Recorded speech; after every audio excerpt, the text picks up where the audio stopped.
인생은 멈추지 않는다라는 말이 있습니다. 우리 삶에 예기치 않는 많은 고통과 슬픔이 있음에도 우리의 인생은 멈추지 않습니다. 삶을 더 이상 이끌고 갈 힘조차 없는 순간에도 우리의 삶은 우리에게 쉴 시간조차 주지 않습니다. 왜 그럴까요? 이왕이면 좋은 방향으로, 행복한 방향으로 삶이 지속되면 좋겠는데, 인생은 예기치 않는 다양한 일들, 여러 일들이 사방에서 일어났다는 거예요. 그럼에도 불구하고 내 인생은 계속 지속된다는 것입니다. 삶이 지속된다, 인생이 멈추지 않는다라고 할 때에 우리의 삶을 지속되게, 즉 멈추지 않게 이끌고 가시는 분이 누구일까 한번 생각해 봤으면 좋겠습니다.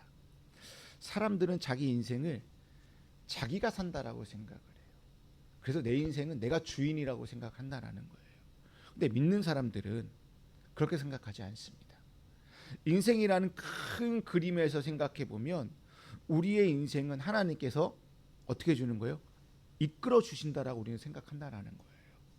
그래서 우리는 사소한 것까지 하나님께 묻고 또 묻고, 그리고 난 뒤에 내 인생의 방향을 결정합니다. 그럼에도 불구하고, 하나님께 물었음에도 불구하고 잘 되면 좋겠는데, 그렇게 결정한 인생이 때로는 실패할 수도 있고요, 때로는 불행해질 수도 있고, 때로는 어려움이 닥칠 수도 있다라는 것입니다.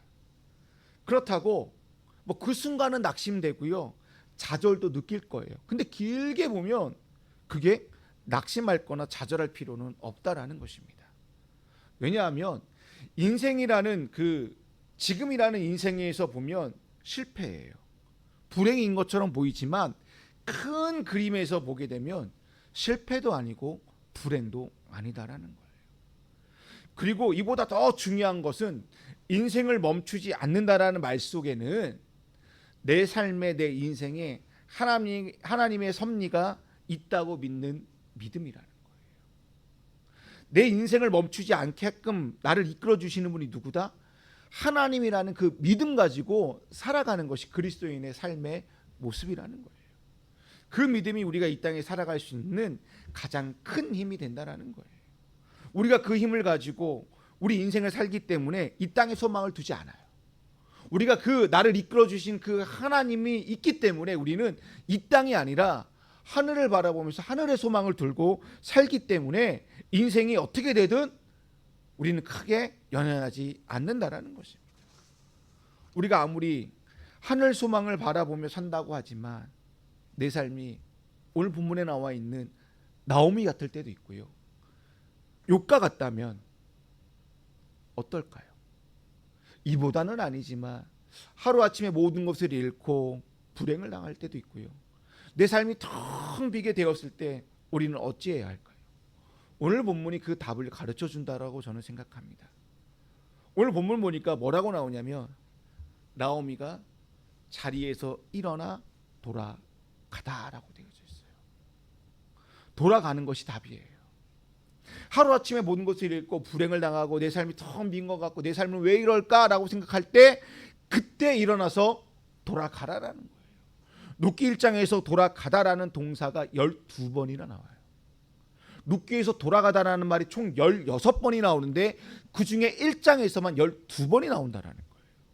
그 첫 번째로 사용된 부분이 1장 6절에 나오미가 일어나서 돌아가는 모습에서 첫 번째로 사용되었습니다. 그렇다면 어디로 돌아가야 한다는 말일까요? 답이 뻔하죠.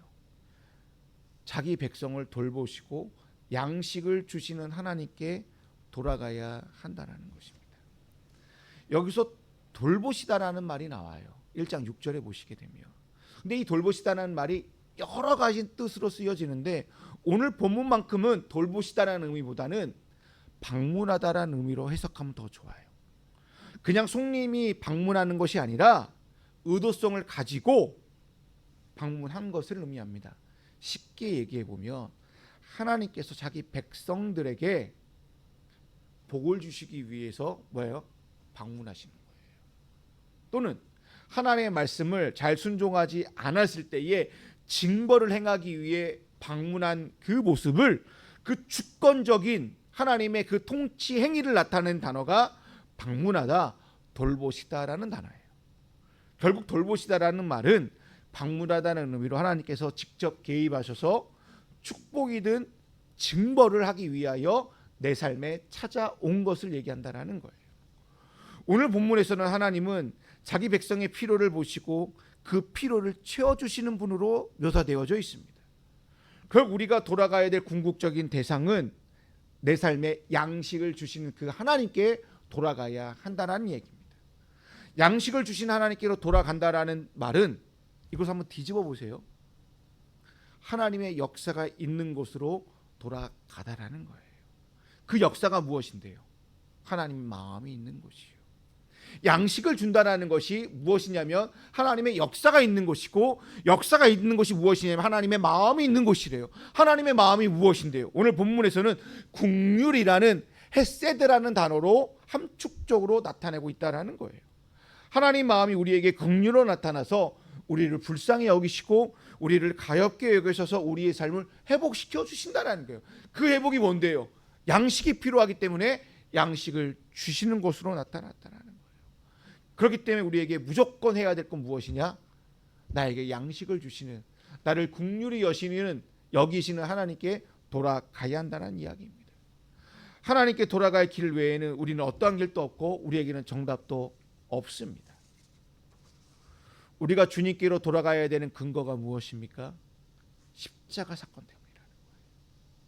십자가 위에서 하나님의 마음이 전부 드러났습니다. 하나님의 긍휼이 십자가 위에서 최고의 절정을 이루었다라는 이야기입니다. 십자가 위에서 한번 생각해 보십시오. 십자가 위에 지금 누가 매달려 있는 겁니까? 하나밖에 없는 아들 예수가 매달려져 있는 거예요. 근데 아버지 된 입장에서 보면 하나밖에 없는 아들을 내어준 거예요. 죽게끔 이렇게 내어주었다라는 거예요. 그 아버지의 마음, 그 하나님 아버지가 그 마음이 어떤 마음인데요? 아들은 내어놓았지만 수많은 백성들을 살리기 위하여 그 내놓는 그 마음, 그게 긍휼이라는 마음이에요. 우리는 그 긍휼이 있는 곳으로 향하고, 그리고 긍휼의 그 은혜가 있는 곳으로 한 걸음 한 걸음 나아가야 된다는 이야기입니다. 그게 히브리서 4장 16절에서 이렇게 말씀하고 있습니다. 그러므로 우리는 긍휼하심을 받고 때를 따라 돕는 은혜를 얻기 위하여 어디로 가래요? 은혜의 보좌 앞에 담대히 나갈 것이니라. 우리가 은혜의 보좌 앞에 긍휼을 얻기 위하여 담대히 나갈 수 있는 유일한 근거는 무엇이냐? 하나님의 긍휼하심 때문이에요. 하나님의 그 긍휼하심의 그 절정이 바로 무엇이냐? 하나님의 자기 죽음, 바로 예수 그리스도가 십자가상에서 죽었다라는 사실이에요. 우리에게 주어진 하나님의 긍휼은 아들 예수의 죽음을 통해 우리에게 주어진 것이기 때문에 값으로 매길 수 있는 것이 아닙니다. 십자가상에서 그 죽음은 값비싼 긍휼, 값비싼 은혜라고 얘기하는데 저는 이렇게 말하고 있어요. 영원한 가치이고 고귀하고 영원한 생명이 된 것이 바로 예수 그리스도의 죽음이고, 그 죽음이 오늘 우리에게 긍휼로 나타났다는 거예요. 그 긍휼을 근거로 담대하게 하나님께 돌아오라고 오늘 본문 우리에게 말씀하고 있다라는 것입니다. 이 말을 한번 잘 생각해 보십시오. 어떤 자리에 있든 돌아오라는 거예요. 설사 그 자리가 실패하고 무너진 자리고 낙심과 좌절과 아픔의 자리라 할지라도 일어나서 돌아오라는 거예요. 모든 것을 잃어버린 자리라도 괜찮으니까 돌아오라는 거예요. 우리는 히브리서 4장에서 말씀하고 있는 4장 16절에서 말씀하고 있는 담대하게 하나님께 일어나서 다시 돌아오라는 이 말씀, 말이 좋아서 담대하게지요. 이 말을 우리말로 오늘날 저의 언어로 말할까요? 뻔뻔스럽게요. 담대하게가 아니에요. 뻔뻔할 정도로 하나님께 나오라는 거예요. 진짜 하나님 앞에 염치를 불가고 나오라는 거예요. 마치 탕자처럼 아버지의 재산을 절반을 가지고 가서 흥청망청 다 쓰다가 돼지의 쥐엄 열매까지 다 먹고 인생이 만취창되고 다 나락으로 떨어졌는데 죄인이라는 마음으로 왔지만 염치를 불구하고 왔지만 하나님 아버지는 어떻게 해요? 버선발로 달려와서요 그를 감싸 안아주고요, 옷을 입혀주고요, 반지를 입혀줬다라는 거예요. 그리고 잔치를 벌였다라는 거예요. 그게 오늘 우리의 모습이라는 거죠. 그러한 마음으로 돌아오라는 거예요.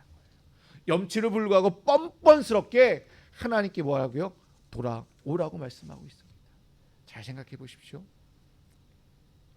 우리가 잘 되고 좋은 일이 있을 때는 주님께 돌아오는 법이 없어요. 주님을 찾지도 않아요. 하나님께 울면서 두 손 들고 오는 경우는 거의 없습니다. 아예 안 온다는 얘기예요. 근데 우리가 뻔뻔스러울 정도로 주님께 오는 경우는요, 뭔가 내 삶에 잘못되었다라고 생각할 때 온다는 거예요. 그러면서 주님께 살려달라고 얘기하고요, 너무 힘들다고 얘기하고요, 너무 아프다라고 얘기하면서 온다는 거예요. 그러면서 온다라고 하면서 올 때 딱 이런 말을 첫 번째로 해요. 주님, 제가 죄인입니다. 저의 죄를 사하여 주십시오라고 얘기를 해요. 평소에는 잘 찾지도 않았던 우리가 무슨 일만 있으면 진짜 뻔뻔스러울 정도로 주님께 돌아가야 한다는 이야기입니다. 이것이 은혜의 보좌 앞에 담대히 나아간다는 말씀입니다. 우리가 담대하게 뻔뻔스럽게 주님께 가는 이유가 무엇입니까? 바로 국률이 있기 때문에, 하나님의 돌보심이 있기 때문에 우리가 그곳을 향하여 돌아가야 하는 줄로 믿습니다. 그렇다면 돌아가기만 하면 만사 형통할까요? 돌아가기만 하면 내 삶이 술술 잘 풀릴까요? 그거는 아니에요. 오늘 본문을 볼까요? 돌아가면 무슨 일이 일어날지 아직은 몰라요. 돌아가 보아야 알아요. 그러나 어떤 일이 불어닥칠지 모르지만 모압 지방보다는 고향으로 가는 것이 답이라는 거예요. 나오미 역시 모압 지방에서 돌아오면 베들레헴에서 무슨 일이 일어날지 아무도 몰라요. 돌아가기로 결정한 순간 모든 문제가 완벽하게 순식간에 해결될 것이라고 믿지는 않았다라는 거예요. 근데 나오미는 그냥 무작정 하나님의 돌보심, 그 국률이 있는 자리로 그냥 무작정 일어나서 갔다라는 거예요. 하나님께서는 자기 백성을 돌보시사 양식을 주님 분임을 기대함으로 나오미는 베들레헴, 바로 떡이 있는 집으로 걸어갔다라는 거예요. 지난주에 말씀드린 박완서 작가님 이야기를 우리 봤잖아요. 57세가 되던 1988년에 남편과 아들을 한 2달 반 사이에 연이어 주님 곁으로 다 보냈습니다. 특히 아들을 잃고 난 후에 심경을 이렇게 고백하였습니다. 사제가 응접실에서 신부님을 뵙고 긴 위로의 말씀을 들었으나 자식도 낳아보지 않는 분이 내 마음을 어찌할까 싶어 그저 괴로운 마음으로 경청했다. 그러다가 탁자 위에 놓인 백자 필통이 눈에 띄었다. 거기 쓰인 밥이 되어라는 글귀 때문이었다. 신부님이 손수 쓰신 건지 아니면 어떤 주교님이나 추기경님이 쓰신 건지 그건 분명치 않았다. 누가 썼건 실상 그건 그닥 중요하지 않았다. 밥이 되어라. 밥이 되어라를 입속으로 되뇌면서 나는 분도 수녀원에서 맡은 이 세상에서 가장 맛있는 밥 냄새를 떠올렸고, 어쩌면 주님이 그때 나에게 밥이 되어 오셨던 게 아닐까 싶은 생각이 났다.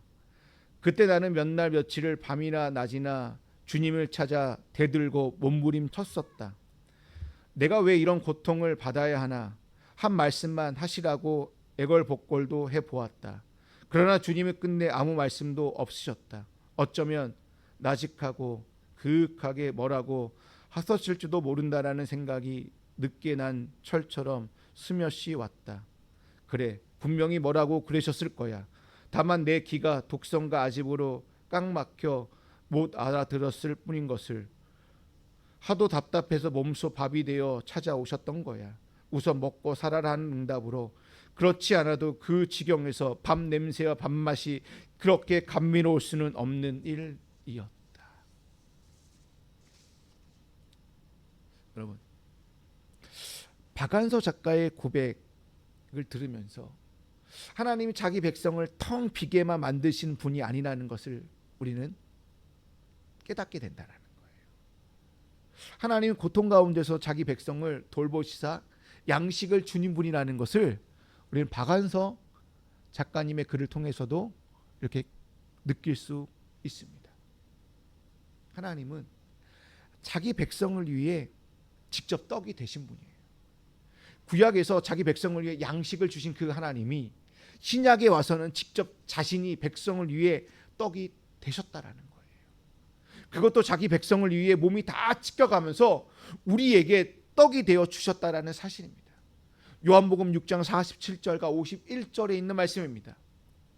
진실로 진실로 너희에게 이르노니 믿는 자는 영생을 가졌나니 내가 곧 생명의 떡이니라. 너희 조상들은 광야에서 만나를 먹었어도 죽었거니와 이는 하늘에서 내려오는 떡이니 사람으로 하여금 먹고 죽지 아니하게 하는 것이니라. 나는 하늘에서 내려온 살아있는 떡이니 사람이 이 떡을 먹으면 영생하리라. 내가 줄 떡은 곧 세상의 생명을 위한 내 살이니라 하시니라. 여러분, 구약의 백성들이 상상할 수 없는 일이 우리는 보고 듣고 믿게 되었다라는 거예요. 자신의 몸을 찢어 우리의 떡이 되어 주신 주님이 계신다면 우리는 어떠한 고난과 슬픔 가운데 있다 하더라도, 그 속에서 좌절과 낙심이 있다 하더라도 절대로 낙심하거나 좌절할 필요가 없다라는 것입니다. 주저앉을 필요가 없다라는 이야기입니다. 자기 백성에게 양식을 주시는 그 하나님이 우리에게 친히 떡이 되어 주셔서 우리를 영원한 생명을 가지라고 말씀하고 있다라는 것이에요. 왜 우리가 주님께 돌아가야 하나요? 이유는 딱 하나입니다. 생명의 떡을 먹기 위해 돌아가야 한다라는 사실입니다. 그 떡을 먹어야만 우리가 살 수 있고요, 그 떡을 먹어야만 하나님과 온전히 하나 되어 하나님의 자녀가 될 수 있기 때문에 하나님의 그 은혜가 있는, 하나님의 떡이 있는, 그 생명의 떡이 있는 곳으로 향하여 우리는 돌아갈 수밖에 없다라는 것입니다. 나오미는 두 며느리와 함께 고향으로 이렇게 향하고 있었습니다. 점점 고향 땅이 가까워졌어요. 이제 사해 앞에 거의 이르렀을 거예요. 거기에 국경 지대니까.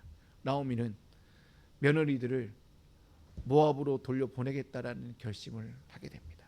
그래서 8절에 어머니의 집, 9절에 남편의 집이라는 말을 통해 나오미의 진심은 며느리들이 어머니의 집으로 돌아가서 새롭게 결혼하여 남편의 집에서 위로를 받을 것을 축복해 주었다라는 거예요.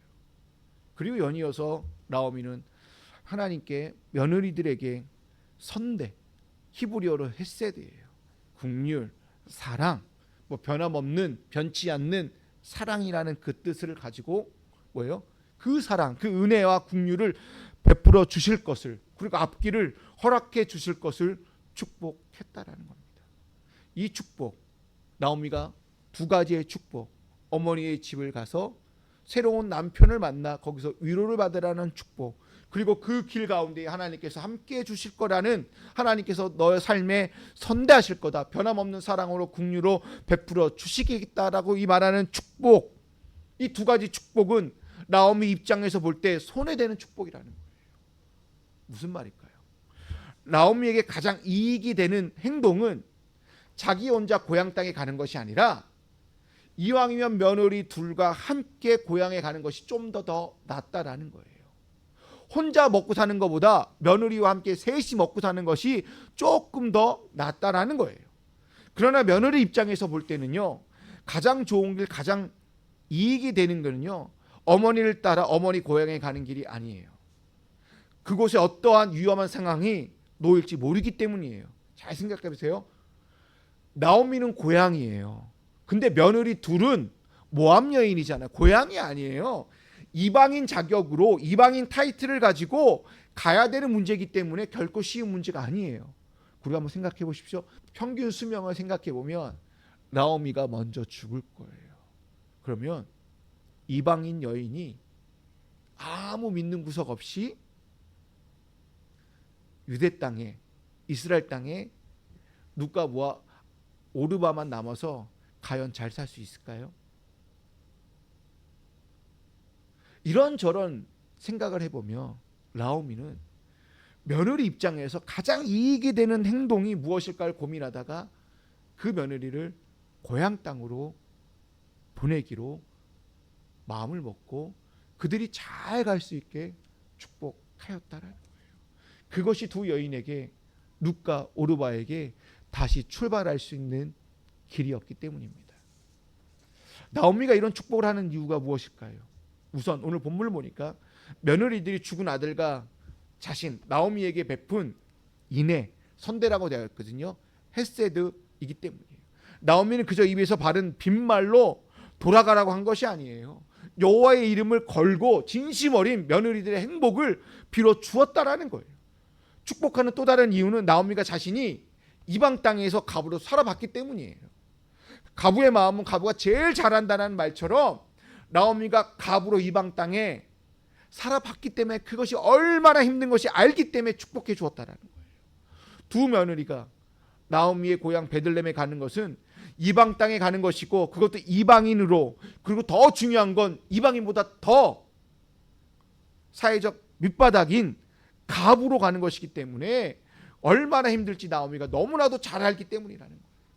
그래서 며느리에게 어머니의 집에 가서 다시 새롭게 출발하라고, 그리고 새롭게 남편을 만나 그 남편으로 인하여 너가 위로를 받으라고 건면하면서 축복하였다라는 것입니다. 그리고 9절에서 선대, 헤세드라는 말을 써가면서 나오미는 며느리들이 지금까지 죽은 아들들과 자신에게 너무나도 잘 섬겨주고 충성한 것을, 감사함을 전하고 있다라는 거예요. 그 감사 속에는 지난 10년 동안의 감사를 다 함축해 놓아서 담고 있고요. 그 감사 속에는 이제는 내가 너에게, 더 이상은 내가 너에게 해줄 수 있는 것이 없다라는 말도 담겨져 있다라는 거예요. 그렇기 때문에 이제 두 며느들이 새롭게 출발하여 위로를 받고 행복하게 잘 살아가라는 말을 함으로 말미암아 하나님의 헤세드가 너의 삶에 두 며느리에게 함께 임하게 해달라고 축복을 빌어 주었다라는 것입니다. 결국 이 나오미가 두 며느리에게 한 축복은 며느리들을 해방시켜 주기 위한 좋은 의도를 가지고 축복한 것이라는 거예요. 나오미의 축복은 철저하게 뭐예요? 며느리의 입장에서 한 축복이라는 거예요. 이 부분에서 한 가지 우리가 유념해야 될 것은 나오미의 축복이 과연 축복이 맞느냐 아니냐 따지지 않았으면 좋겠습니다. 지금 우리가 가진 신앙의 눈으로 지금의 시선을 보면 룻기를 올바로 이해할 수 없어요.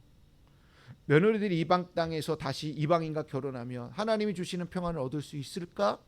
얘기하는 분들도 있을 거예요. 나오미는 왜 하나님의 자녀로 들어온 룻과 오르바를 왜 다시 우상을 섬기는 그 모압으로 왜 보냈지? 이건 너무 불신앙의 모습이 아니야 라고 생각할 수도 있다라는 거예요. 나오미의 축복이 며느리들을 신앙을 저버리는 쪽으로 가게끔 하는 것일까? 우리의 가진 시선과 신앙의 눈으로 보면 그럴 수 있지만 정말 저는 단순하게 생각했어요. 아니라는 거예요. 왜냐하면 다음 주에 보게 될 말씀을 보게 되면 오르바와 룻이요 서로 다른 선택을 하게 돼요. 그래서 오르바는 고향으로 가게 돌아가거든요. 근데 사람들은요 오르바를 고향으로 돌아가는 것을 뭐라고 하냐면 잘못된 길을 선택했다라고 뭐라고 해요. 그리고 룻이 나오미를 따라 올바른 길을 선택한 것으로 인하여 좋은 선택을 했다라고 얘기를 해요. 근데 중요한 건요, 성경은요 오르바에게 전혀 관심이 없어요. 근데 우리는 그러면 우리도 오르바에게 관심을 둘 이유가 없다라는 거예요.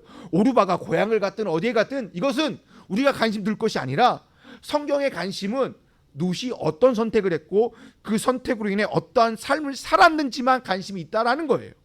엄밀히 말해 오르바는 상식적인 일에서 누구나 예상할 수 있는 그 일을 했던 것뿐이라는 거예요. 잘못된 게 아니라는 거예요. 상식선이라는 거예요. 근데 룻기 저자는 오르바를 대부분 사람들의 상식적인 삶의 방식을 산 것처럼 묘사해 놓았다라는 거예요. 오히려 룻이 얼마나 대단한 충성을 보이고 있는지 이것을 말해주고 있다는 거예요. 룻이 상식을 뛰어넘는 충성을 우리에게 보였네? 룻기의 저자는 그것에 관심을 두고 있다는 거예요. 결국 제가 지금 말하고자 하는 게 무엇이냐면 신앙의 눈을 가지고 신앙이냐 아니냐를 따지지 말고요. 따지게 되면 흑백 논리에 빠질 수 있어요. 흑백 논리의 함정에 빠질 수 있기 때문이에요. 그럼 사람을 보지 못하게 돼요. 사람을 보지 못하게 되잖아요. 그럼 기독교의 기본 정식인 사랑, 헤세드를 놓치게 된다는 거예요. 전마다의 형편이 다 있고요. 상황이 다 있어요. 그래서 이런 말이 있잖아요. 다른 사람의 신을 신어보지 않고는 모른다라는 말처럼 신앙도 마찬가지라는 거예요. 신앙의 이름으로 우리는 너무나 쉽게 말하지 않았으면 좋겠습니다. 룻기 저자는요, 나오미를 불신앙의 여인으로 절대로 묘사하고 있지 않다라는 거예요. 오히려 나오미를 자신의 유익을 위해 며느리를 이용하지 않는 선량한 양심을 가진 여인으로 그려지고 있고요. 며느리를 떠나보내면서 여호와의 인해 헤세드를 부탁하는 신앙의 여인으로 그려놓았고요. 그리고 며느리들이 복지와 생존에 깊은 관심을 가진 따뜻한 여인으로 묘사해 놓았다라는 거예요. 그렇다면 우리도 나오미처럼 내 이익을 위해 다른 이들을 이용하지 않는 선량한 양심을 가진 자가 되어야 한다는 거예요. 다른 이들을 떠나보낼 때에 하나님의 이름으로 축복하고 헤세드의 은혜가 가득하기를 빌어주는 신앙의 사람들이 되어야 한다는 것입니다. 그리고 다른 이들이 어떻게 살아가고 있는지 그들의 복지와 생존에 깊은 관심을 가진 따뜻한 마음을 가진 사람으로 살아가야 한다는 것입니다. 우리가 이러한 사람이 되기 위해서는 딱 한 가지만 하면 됩니다. 바로 여호와께로 돌아가야 하는 것입니다. 어떻게 해요? 담대하게, 뻔뻔스럽게 여호와의 국률이 있는 곳으로 돌아가야 합니다. 그래서 우리에게 양식을 베풀어 주신 그 주님께, 즉 우리에게 생명의 떡이 되신 주님의 곁으로 나아가서 영원한 생명을 얻어 이 땅에서 따뜻하고 멋진 신앙인으로 살아가는 저와 여러분이 다 되시기를 주님의 이름으로 축원드립니다.